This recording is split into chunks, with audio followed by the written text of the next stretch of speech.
ஆண்டவராகிய இயேசு கிறிஸ்துவின் இனிய நாமம் மகிழ்ப்படுவதாக. கர்த்தர் தாமே இந்த காலை வேளையிலும் உங்கள் யாவரையும் ஆசீர்வதிப்பாராக. நம்முடைய ஆண்டவர் பெரியவர். எத்தனை பேர் விசுவாசிக்கிறீங்க? நம்ம தேவன் பெரியவர். அவரால் செய்ய முடியாத காரியம் இந்த பூமியில் ஒன்றுமில்லை. பரலோகத்திலும் இந்த பூமியிலும் பாதாளத்திலும் எல்லாவற்றிற்கும் சகல அதிகாரமும் உடையவர் அவர் ஒருவரே. அவர்தான் ஆண்டவராகிய இயேசு கிறிஸ்து. அவர் எல்லாவற்றையும் நேர்த்தியாய் செய்கிற தெய்வம். பரிசுத்த வேதாகமத்திலே பிரசங்கியின் புத்தகம் 3ஆம் அதிகாரம் 11ஆம் வசனம் இப்படியாய் சொல்லுகிறது: அவர் சகலத்தையும் அதினதன் காலத்திலே நேர்த்தியாய் செய்திருக்கிறார். பிரியமானவர்களே, தேவன் எல்லாவற்றையும் அதினதன் காலத்திலே நேர்த்தியாய் செய்திருக்கிறாராம். நம்ம வாழ்க்கையில கூட ஆண்டவர் எல்லாவற்றையும் நேர்த்தியாக பர்ஃபெக்டாக செய்திருக்கிறார்.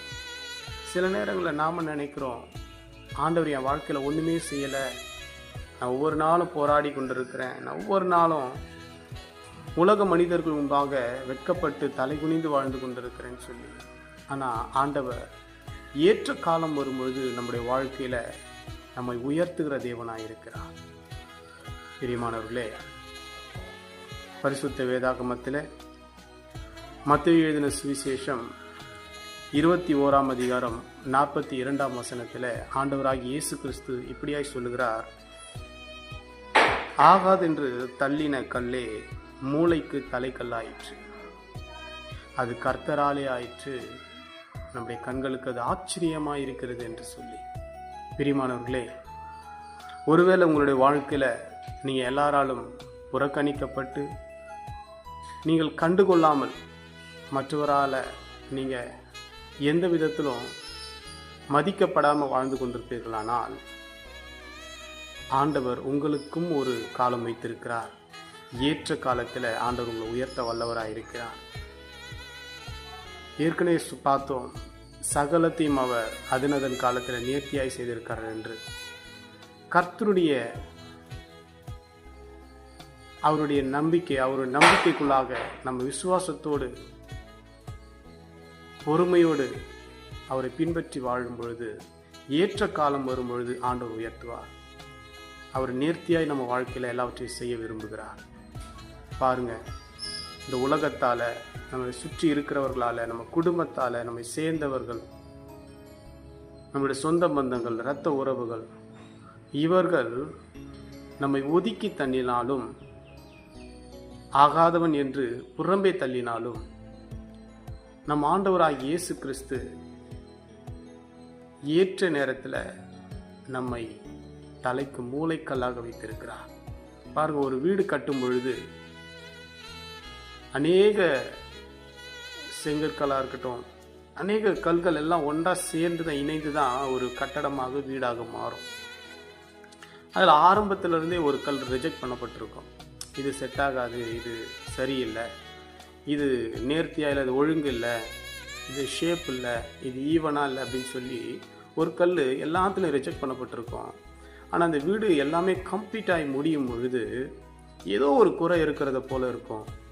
கடைசியாக பார்த்தோம்னா எந்த கல் ரிஜெக்ட் பண்ணப்பட்டிருக்குதோ, எது ஆரம்பத்திலிருந்து இது வேணான்னு சொல்லி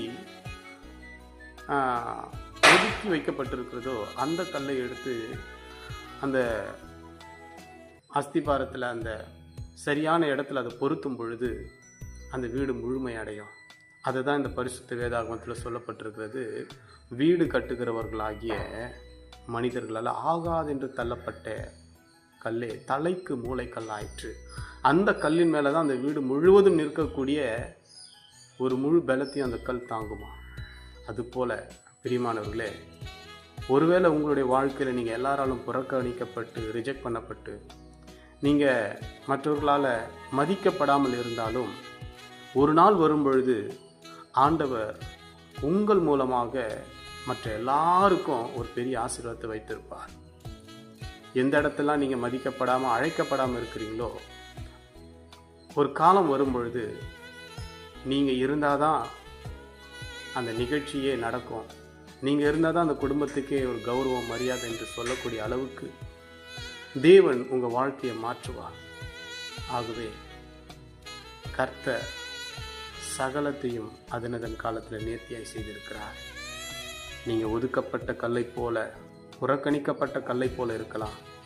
ஆனால் ஆண்டவர் உங்களை அந்த வீட்டுக்கு தலைக்கு மூளைக்கல்லாக வைத்திருக்கிறார். ஏற்ற காலம் வரும்பொழுது ஆண்டவர் உங்களை பயன்படுத்துவார், உங்களை உயர்த்துவார். கர்த்தர் உங்களோட இருக்கிறதை அநேகருடைய கண்கள் காணும்படி ஆண்டவர் உங்களை மேன்மைப்படுத்துவார். வசனம் சொல்லுது, அது நம்முடைய கண்களுக்கு ஆச்சரியமாக இருந்தது. இவ்வளோ நாள் நம்ம புறக்கணிக்கப்பட்டிருந்தோம், ஆனால் ஏற்ற வேளையில் ஆண்டவர் உங்களை உயர்த்தும் போது இந்த உலக மனிதர்கள் எல்லாரும் பார்த்து உங்களை ஆச்சரியப்படும் அளவிற்கு தேவன் உங்கள் வாழ்க்கையை மாற்றுவார். ஆகவே உங்கள் நம்பிக்கையை விட்டு விடாதீர்கள். கர்த்தர் மேலே விசுவாசமாக இருங்கள், அவரை அண்டிக் கொள்ளுங்கள். கர்த்தர் உங்களை ஆசீர்வதிப்பாராக. God bless you. Amen.